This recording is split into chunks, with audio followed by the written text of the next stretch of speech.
எல்லாரும் நல்லா இருக்கீங்களா? இப்போ நம்ம ஒரு சைட் டிஷ் ரெசிபி தாங்க செய்ய போகிறோம். இந்த சைட் டிஷ் பார்த்தீங்கன்னா சப்பாத்தி வகைகள், நான், பரோட்டா இதுக்கெலாம் தொட்டுட்டு சாப்பிட்லாம், தோசை கூட தொட்டுட்டு சாப்பிட்லாம். அதுக்கப்புறம் நீங்கள் ஸ்நாக்ஸ் டைமில் கூட ஒரு கப்பில் போட்டு குழந்தைங்களுக்கு கொடுக்கலாம், ஸ்நாக்ஸாகவும் சாப்பிட்லாம். ரொம்ப ஈஸியாக செய்யக்கூடிய இந்த ரெசிபியை எப்படி செய்யுதுன்னு பார்க்கலாம் வாங்க.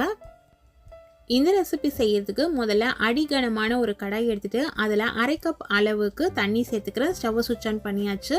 1 கப் அளவுள்ள சர்க்கரை சேர்த்துக்கலாம். நான் இன்றைக்கி சர்க்கரை சேர்த்து செய்கிறேன். சர்க்கரைக்கு பதிலாக நீங்கள் வெல்லம், நாட்டு சர்க்கரை இது போல் எது வேணாலுமே யூஸ் பண்ணிக்கலாம்.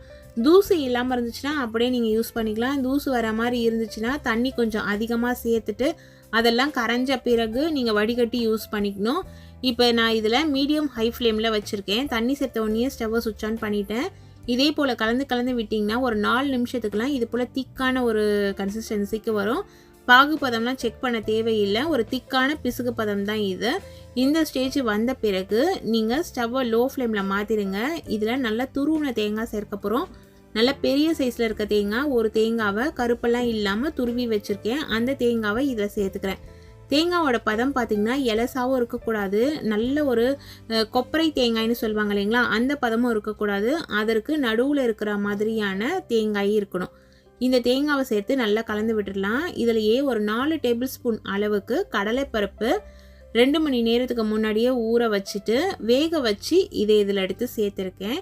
1/4 டேபிள் ஸ்பூன் அளவுக்கு இதில் வாசனைக்காக ஏலக்காய் தூள் சேர்த்துருக்கேன். ஏலக்காய் தூள் நம்மக்கிட்ட அந்த சமயத்தில் இல்லைன்னா நீங்கள் 2 ஏலக்காவை இடித்து சேர்த்துக்கோங்க.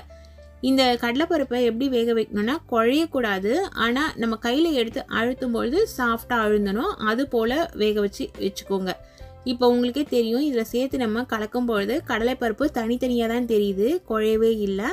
இது மாதிரியான ஒரு பதத்தில் இருந்ததுனா தான் சாப்பிடும்பொழுது நடுவில் கடலைப்பருப்பு கடிப்படும் இல்லைங்களா, அப்போ நல்ல சுவையாக இருக்கும்.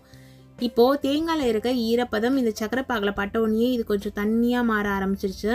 லோ ஃப்ளேமில் வச்சு கலந்து விட்டு ஒரு 5 நிமிஷம் நீங்கள் கலந்து விட்டிங்கன்னா திரும்பவும் இது லைட்டாக இறுக ஆரம்பிக்கும். அந்த பதம் வரைக்கும் நம்ம கலந்து விட்டுட்டோம்னா கரெக்டாக ரெடி ஆகிடுங்க. இப்போ பாருங்கள், தண்ணியெல்லாம் சுருங்கி சூப்பராக ரெடி ஆகிடுச்சு. அவ்வளவுதான். இதை அப்படியே எடுத்து நம்ம சேஞ்ச் பண்ணிக்கலாம் சர்விங் பவுலில். ரொம்ப சுவையான ஒரு ஸ்வீட் ரெசிபி ரெடி ஆகிடுச்சு. ஸ்நாக்ஸ் ரெசிபின்னு சொல்லலாம். இதை நிறைய பேர் கொழுக்கட்டையில் வைக்கிற ஸ்டஃபிங் தானே அப்படின்னு கேட்பீங்க. இதை நீங்கள் கொழுக்கட்டையில் ஸ்டஃபிங்காகவும் வச்சுக்கலாம், சைட் டிஷ்ஷாகவும் யூஸ் பண்ணிக்கலாம். சப்பாத்தியில் ஸ்டஃபிங்காக வச்சோம் நீங்கள் பிள்ளைங்களுக்கு ஸ்டஃப்டு சப்பாத்தியாக செஞ்சு கொடுக்கலாம். ஒரு ஹெல்த்தியான ரெசிபி. தேங்காய் எல்லாம் இது போல் நம்ம உடம்புல சேரும் பொழுது வயிறு சம்மந்தப்பட்ட பிரச்சனைகள்லாம் வராமல் நம்ம காப்பாற்றிக்கலாம். வெள்ளைச்சக்கரை விருப்பப்படாதவங்க உங்களுக்கு எது அவைலபிளாக இருக்கோ நீங்கள் அது சேர்த்து சமைச்சு பாருங்கள். ரொம்ப சுவையான ரெசிபி, அவசியம் ட்ரை பண்ணி பாருங்கள். பிள்ளைங்களுக்கு செஞ்சு கொடுங்க. இது போல் நல்ல ரெசிபிஸ் தெரிஞ்சுக்கணுன்னா நம்ம சேனலை தொடர்ந்து பாருங்கள். சுவையாக சமைச்சு சாப்பிட்டு மகிழ்ச்சியாக வாழுங்க. சுவையாகவும் இருக்கணும், ஆரோக்கியமாகவும் இருக்கணும்னா நம்ம சேனலை பார்த்து சமைங்க. Thank you friends.